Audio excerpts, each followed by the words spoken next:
Salut à tous et bienvenue sur ce nouveau tutoriel et aujourd'hui on va évoquer quelque chose d'un peu nouveau sur ma chaîne. En effet, je vais vous apprendre rapidement les bases du code, enfin rapidement c'est relatif, ça prend un petit peu de temps, donc je vais vous apprendre les bases du code et pour ensuite vous introduire à des choses un petit peu plus complexes, mais bien sûr il faut toujours un début à tout. Donc aujourd'hui on va apprendre une partie du HTML5 ainsi que du CSS3.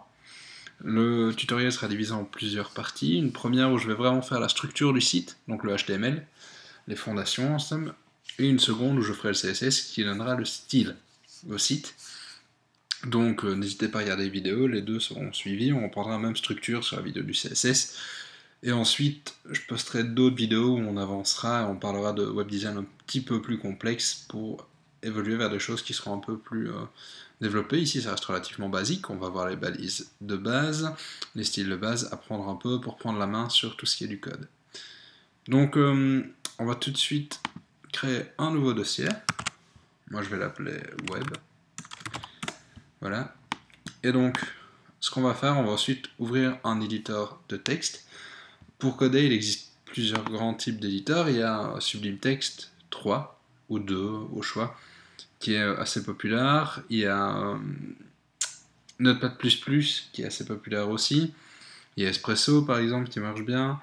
Récemment, Adobe a sorti un éditeur de texte dont je ne me rappelle pas le nom, mais c'est pas grave. Bref, moi je peux vous conseiller de vous diriger vers Sublime Text, qui pour moi est le plus complet et le plus stable dans maintenant, même si Atom existe aussi.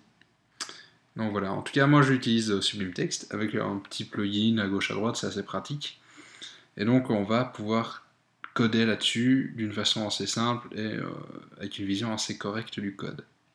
Donc n'hésitez pas à aller voir ceux qui vous correspondent le mieux, de tester un petit peu à gauche et à droite, et puis on va entamer ça.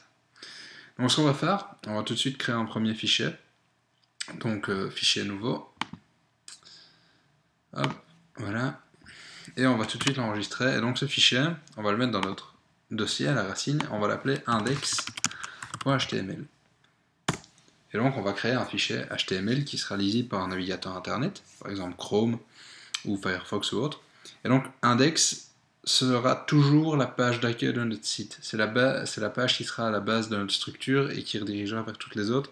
Index va vraiment servir de page d'accueil, toujours. C'est une norme, on va toujours l'appeler index.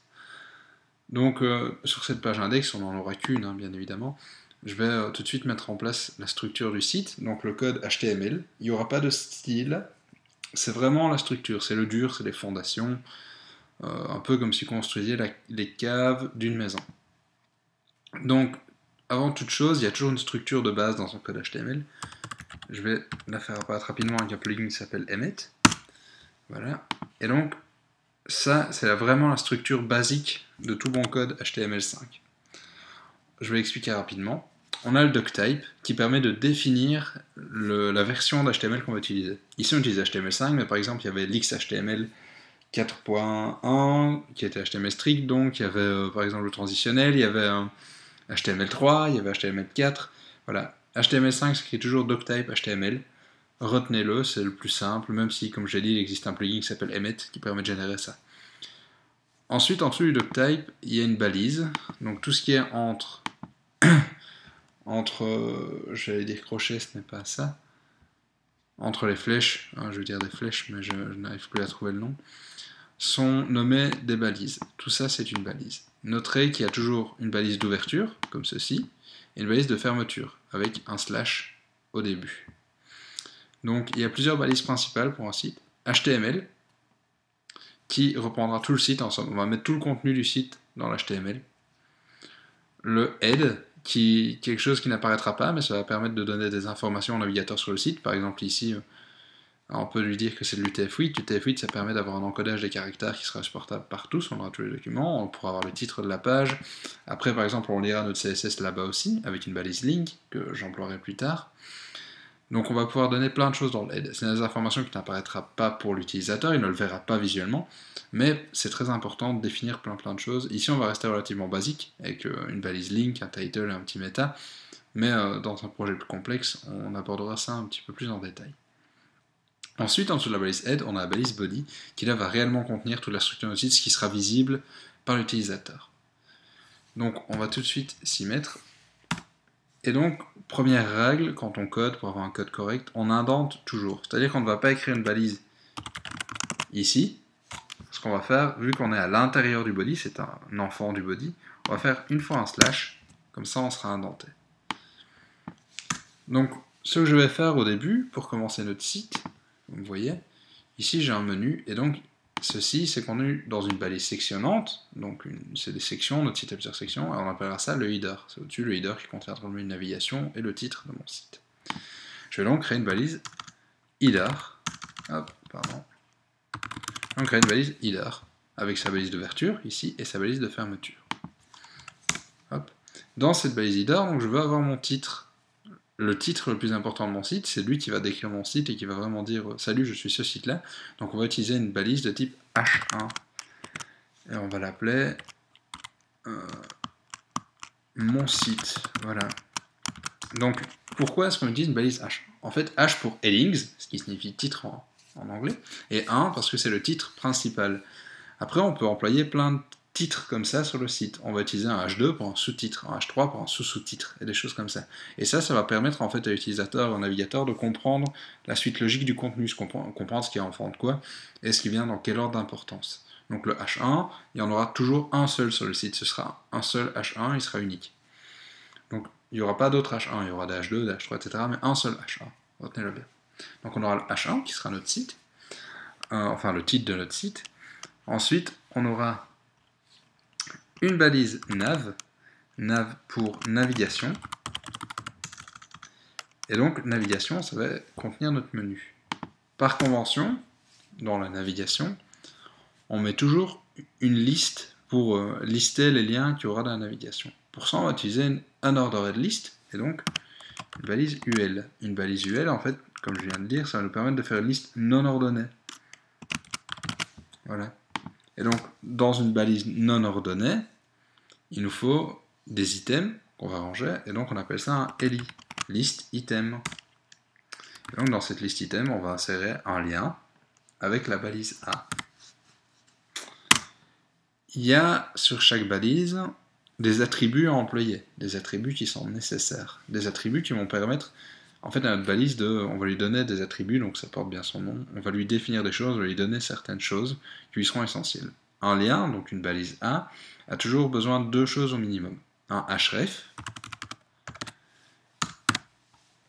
qui sera l'adresse où va renvoyer le lien. Ça peut très bien être une autre page, hein, mais voilà, imaginons que vous voulez l'envoyer sur Facebook, mais ça sera http://facebook.com. Voilà, c'est un href, c'est le lien vers où vous renvoyez. Et également un title. Title, c'est quoi? C'est ce qui va apparaître quand vous avez survolé un lien, le nom qui va apparaître, le texte qui va apparaître.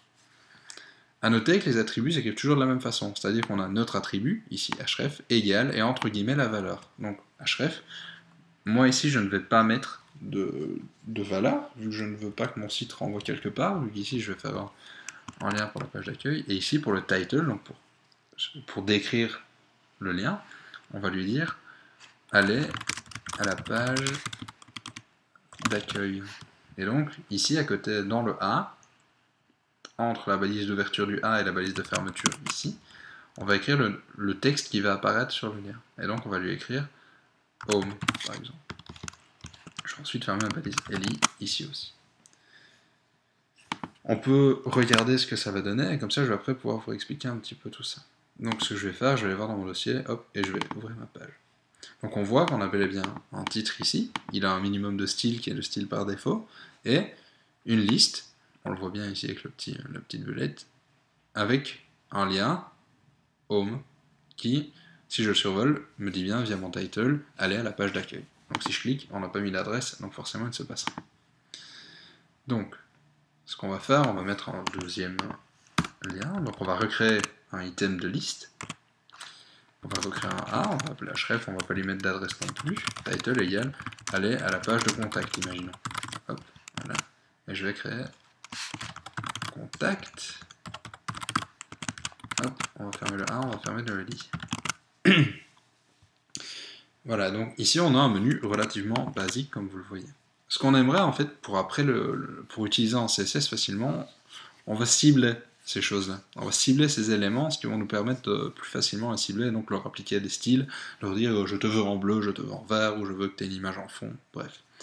Donc ce qu'on va faire, on va attribuer à certaines balises des classes ou des ID. J'utilise majoritairement des classes parce que les ID sont souvent problématiques en CSS du fait qu'elles écrasent beaucoup de choses. En somme, on parle de spécificité, et donc un ID a une plus grande spécificité qu'une classe, par exemple, ou qu'une simple balise. Et c'est assez chiant, je vais dire, à dégager une fois qu'on a un ID qui est spécifié. Donc je vais majoritairement utiliser des classes ici. Donc voilà, après sur les balises principales qui ne reviendront pas souvent, on n'a pas besoin de mettre une classe. Mais ici, par exemple, dans le nav, j'ai une UL, une liste va revenir régulièrement sur un site. Donc je vais définir une classe avec l'attribut classe, justement, et je vais l'appeler menu liste. La liste, menu, et donc la liste qui est enfant de menu. Je vais faire pareil pour Meli, et donc je vais l'appeler menu item, un item du menu. Oups, je ne vais pas oublier l'attribut par contre. Un item du menu, voilà, et je vais le copier aussi pour celui-ci. Un ID doit être unique. Une liste peut revenir sur plusieurs éléments. Donc on va pouvoir cibler et styler plusieurs choses avec une seule classe en même temps, ce qui sera assez pratique et qui va nous permettre de gagner du temps. Donc une fois qu'on a notre reader qui est complet, on va tout de suite s'attaquer aux sections qui vont permettre de présenter le site, et donc on va diviser ça en plusieurs sections, comme vous pouvez le voir ici. Donc ce qu'on va faire, on va tout de suite en dessous du header, et donc il sera au même niveau que le header, il ne sera pas indenté, vu que c'est pas un enfant du header, c'est juste un enfant du body. Donc on va créer une balise qui s'appellera section, simplement, qui sera donc une section du site. Ça va permettre de différencier, de dire au navigateur, ah ben là c'est une nouvelle section. À savoir que, comme je l'ai dit, le header est une balise sectionnante, donc ça compte comme section, même si c'est appelé header. Sur ma section, je vais lui attribuer une classe pour après pouvoir le styler facilement toutes les sections. Je vais donc dire une classe que j'appellerai section, donc, voilà. Et je vais quand même me permettre un petit quelque chose, je vais lui dire que c'est la section, et sa classe ce sera profil. Comme ça, je pourrais aussi facilement la différencier si je veux lui appliquer un style particulier plus tard. Profil. Ensuite, dans cette section, donc, on va simplement inscrire un titre de ligne de texte et une photo. Oups là, pardon, je vais faire mes sketchs, je ne veux pas t'ouvrir. Voilà. Donc ce qu'on va faire, on va inscrire des paragraphes, et donc les paragraphes sont dans une balise P. Une balise P, donc c'est une balise paragraphe. Et je vais simplement écrire, par exemple, mon prénom, Excel, voilà, et mon âge, voilà. Toujours bien ouvrir et fermer ces balises. Imaginons maintenant que je vais mettre mon Excel en évidence et mon âge en évidence. Pour ça, il y a une petite balise qu'on appelle la balise span. Je vais tout de suite donner une classe d'ailleurs, ce sera paragraphe important. Voilà. Donc en fait, cette petite balise span, on va l'entourer autour de ce qu'on veut, et c'est une balise qui n'apparaîtra pas. Elle sera invisible, sauf quand on lui donnera un style là-bas, ça s'appliquera à ce qui est contenu entre cette balise. Ça va être assez pratique. Vous verrez plus tard dans la prochaine vidéo sur le style CSS. Donc je vais réappliquer la même classe, paragraphe important.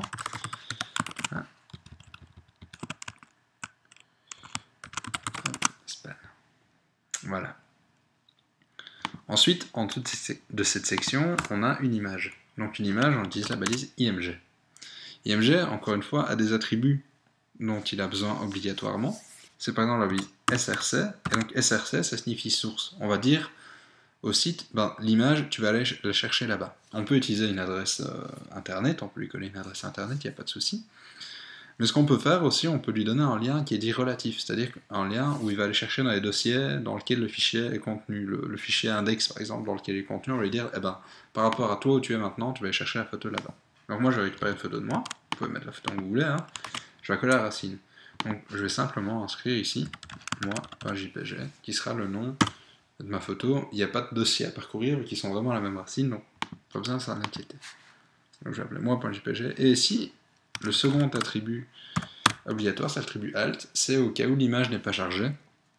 C'est un texte qui va apparaître, c'est un fallback en somme si vous voulez, c'est un texte qui va apparaître et qui va permettre de dire Ah bah ok, cette image-là, c'est ça. Donc c'est une description de l'image, je vais dire ma photo, par exemple. Voilà. Il y a une balise IMG qui n'a pas de contenu à mettre dedans, en plus, je veux dire, il n'y a pas de texte, etc. On peut la fermer comme ça ici directement, et elle sera tout de suite fermée. Donc voilà, on a notre première section. Donc ce qu'on va faire ensuite, on va pouvoir passer à la deuxième section, qui sera pardon, j'ai oublié un titre. Un titre, par contre, comme je vous le disais, il y a le H1 qui est unique. Et donc, le H1, on va s'en servir une seule fois pour décrire le site. Et donc, on va utiliser une balise H2 pour, justement, permettre de dire, ben, c'est un sous-titre. Et donc, il y aura plusieurs sous-titres, comme s'il y avait plusieurs chapitres dans un livre. Donc ça, c'est un sous-titre. Ma biographie, ce que j'aime, ce que j'ai été, c'est un sous-titre, etc. Donc, on va utiliser un H2 et on va dire mon profil. Voilà. Donc là, on a une première section qui est complète. On va recréer une nouvelle section qui sera donc ma biographie. Hop, voilà. Dans cette section, on peut avoir de nouveau un sous-titre, un H2 donc, qui sera ma biographie. Hop. À cette section, évidemment, on va lui donner une classe comme pour l'autre, donc section, et on va l'appeler bio, voilà. Et à savoir, petite explication, en fait, ici, je lui ai défini deux classes différentes. La classe ne sera pas section bio, ce sera section, il aura une classe qui sera section, il aura une classe qui sera bio. On verra ça plus en détail dans la vidéo 2, avec les styles CSS, vous comprendrez bien mieux. Ici, ça semble un peu abstrait, mais ne vous en faites pas. Ensuite, donc j'ai mon titre, et donc ici, on va avoir des paragraphes. Et donc, on va avoir deux paragraphes. Un premier, donc, hop, et un second. Hop. Pour être sûr, si je veux essayer d'une façon particulière, même si je ne pense pas qu'il y aura besoin, on peut toujours rajouter une classe qui sera bio paragraphe. Paragraphe. Voilà, ça marche mieux si je l'écris correctement. J'essaye de nommer le plus souvent mes classes en anglais, ce qui permet d'avoir un truc assez simple. Ne mélangez pas le français et l'anglais. En général, au niveau de vos notations, etc., ça permettra d'avoir un code bien plus lisible par la suite. Donc dans ce page, je vais choper du lorem ipsum, deux paragraphes, voilà. Et dans chaque page, je vais mettre un paragraphe. Voilà. Et donc, toi, je te prends. Là.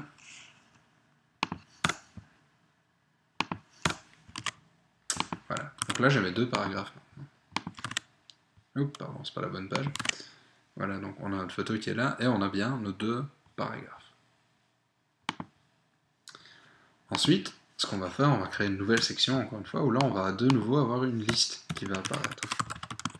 Section, on va lui donner directement sa classe, qui sera section, et on va l'appeler, si je me souviens bien, dans l'ordre, c'est ce que j'aime et ce que je déteste, donc on va l'appeler like, par exemple. Là, on va fermer cette section. Hop. Donc dedans, on va de nouveau mettre un H2, ce que j'aime et ce que je déteste. Voilà. Et dedans, on va donc mettre une liste. On va créer une liste. Mais en fait, ce qu'on va devoir faire, vu qu'il y a plusieurs sections, il y a une partie ce que j'aime et ce que je n'aime pas, on va devoir créer un sous-titre. C'est un sous-titre du sous-titre. Donc on va créer un H3. Donc retenez simplement que les H, je crois que ça va jusqu'à H5 ou H6, quelque chose comme ça va pas plus bas. Les H, en fait, permettent vraiment de donner une importance hiérarchique à votre contenu, à votre titre, en tout cas. Donc, voilà. Donc H3, on va dire ce que j'aime. Hop. Et là-dessous, en fait, on va donner un ordre de ce qu'on aime. On aime d'abord ça, le plus, j'aime le plus ça, j'aime un peu moins ça, mais je l'aime quand même, etc. Donc on va utiliser une liste ordonnée. Donc c'est une OL, Ordered List. Et donc, voilà, je vais mettre... Dans une OL, on va de nouveau insérer des items, donc ça va revenir à OLI, comme on l'a déjà vu tout à l'heure. Donc, ce que j'aime, moi par exemple, j'aime bien voir mes amis. En premier, j'aime bien voir mes amis. En second, j'aime bien, imaginons, aller sur Internet. En troisième, j'aime bien créer des tutos. Voilà, donc moi ici j'ai fait une liste de 3. Je vais fermer ma OL. Et donc directement, vous allez voir en fait ce qui va se passer, vu que c'est une liste ordonnée. On va pas avoir des petites belettes ici, on va avoir des numéros. Ça va nous ordonner la liste en fait. Ça veut dire 1, 2, 3, et ainsi de suite. Donc on va tout de suite créer en dessous un nouveau sous-titre qui sera un H3. Et il va me dire ce que je n'aime pas cette fois-ci. Donc, on peut dire une nouvelle OL. Avec un nouvel ELI, faire des nouveaux ELI. Et on va lui dire, par exemple, moi j'aime pas quand il fait froid. Oui, je déteste quand il fait froid. J'aime pas les maths. Oui, je suis pas très fort en maths. Voilà, j'aime pas. Qu'est-ce que je n'aime pas d'autre? C'est un peu complexe à dire.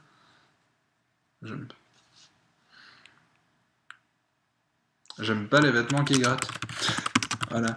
Enfin, vous y mettez un petit peu ce que vous voulez, c'est l'office personnel. Et on ferme la OL. Ici. Donc on aura 2 OL. Avec des sous-titres aussi. Ceux que j'aime, ceux que je n'aime pas. Ce qu'on peut faire, pour être sûr, on va quand même leur donner une classe. On va leur dire like, list. Voilà, elles ont toutes les deux le même style, hein, bien évidemment. Like, list. Voilà. Ensuite, il y a une dernière section qui sera une section, et on va l'appeler link. Voilà. Hop. On crée une nouvelle section. Dans cette section, on va insérer en fait une nouvelle liste, sauf que cette fois-ci elle ne sera pas ordonnée, vu que c'est une liste de liens, peu importe, c'est pas d'ordre d'importance. Ce sera une liste de liens. C'est un peu la même chose que le menu, donc ça va me permettre d'avoir ça. Donc on va créer une UL, non pardon, un sous-titre avant, donc un H2, et on va lui dire le site que j'aime visiter. Hop, on ferme la H2. Donc on va créer une nouvelle UL, on va directement lui donner une classe, on va l'appeler link list. Hop, voilà. Et on va lui dire un LI, et donc dans ce LI, on va de nouveau mettre un lien qu'on va amener quelque part. Donc on va créer un 1 avec un href. Et donc par exemple, moi j'aime bien aller sur Facebook. Et donc on va lui donner dans le href le lien vers Facebook. HTTP, il faut bien donner un lien complet. Facebook.com. Voilà. Et son title, ce sera visiter facebook.com. Et donc le texte ici, du lien, on va dire facebook.com. On va fermer le A et on va fermer le LI. Ensuite, on va copier ça, hein, copier-coller, on va simplement changer l'intérieur. Voilà. Donc un LI avec un lien dedans. Moi ici je fais du copier-coller, mais je vous conseille quand même de taper vous-même, ça va vous permettre d'intégrer la structure plus facilement. Donc un LI, et donc moi j'aime bien aller sur Dribbble aussi. C'est un site créatif, je vous invite à y aller d'ailleurs si vous voulez. Vous verrez, c'est plein de projets de gens très intéressants. Donc on va changer tout ça en Dribbble. Voilà, et moi par exemple, j'aime bien aussi aller sur Reddit. Et donc je vais mettre Reddit. Hop. Voilà. Et voilà. Hop, je vais mettre ça. Et donc maintenant, si je sauvegarde et que j'actualise ma page, pas encore la bonne. Si j'actualise ma page, donc maintenant j'ai 3 liens. Vous voyez, sans souligner en bleu, on voit. Et donc si je clique sur Dribbble, hop, c'est moi qui me suis trompé d'adresse, j'ai mis un B en trop. Là. Donc si je clique sur Dribbble, hop, je suis allégé vers Dribbble. Ça m'envoie bien vers un lien. Donc, ce qu'on va faire ensuite, une fois qu'on a toutes nos sections, et bien simplement, on va créer un footer. Et donc un footer est également une balise sectionnante. Ça va être une section en lui tout seul. Donc je crée une balise qui s'appellera footer. Dans cette balise, on va lui mettre également un titre. Vu que chaque balise sectionnante a besoin d'un titre. Donc chaque balise sectionnante, donc une section en header ou en footer, a besoin d'un titre. H2, pardon. Et donc je vais dire bas de page, imaginons. Donc je vais cacher mon H2. Hop, je vais faire mon H2. Je le ferme. Et en dessous, on aura un petit disclaimer qui dira par exemple, je vais donner une classe aussi d'ailleurs, footer disclaimer, et qui dira par exemple site créé par Axel, on va lui dire 2015. Voilà. Et on va fermer le P. Et on va également fermer le footer, bien évidemment. Donc, si on enregistre et qu'on actualise, on a ici bien notre petit footer avec un bas de page. Donc ici, voilà. Comme vous le voyez, on a une structure, c'est laid, hein, soyons honnêtes, c'est pas très beau. Mais on a vraiment, en fait, ici, la partie dure du site, les informations du site. Et toute la structure.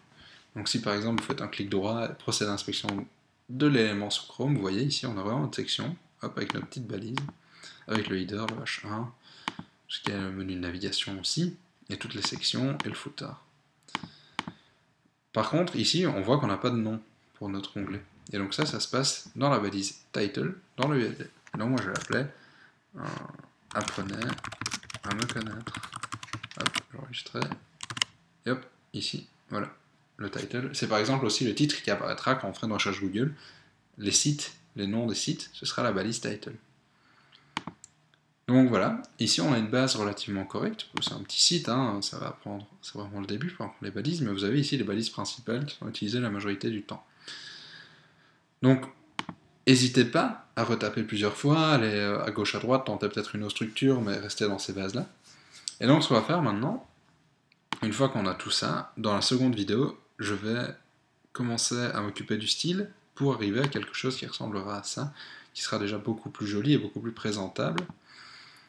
Et donc ça va nous permettre de voir le CSS, donc qui est le Cascading Style Sheet, qui est le langage qui va nous permettre de styler tout ça, de donner un aspect moins abrupt à ce site. Donc je vous dis à je vous dis même pas à très bientôt, en fait je vous dis à tout de suite pour la suite de ce tuto.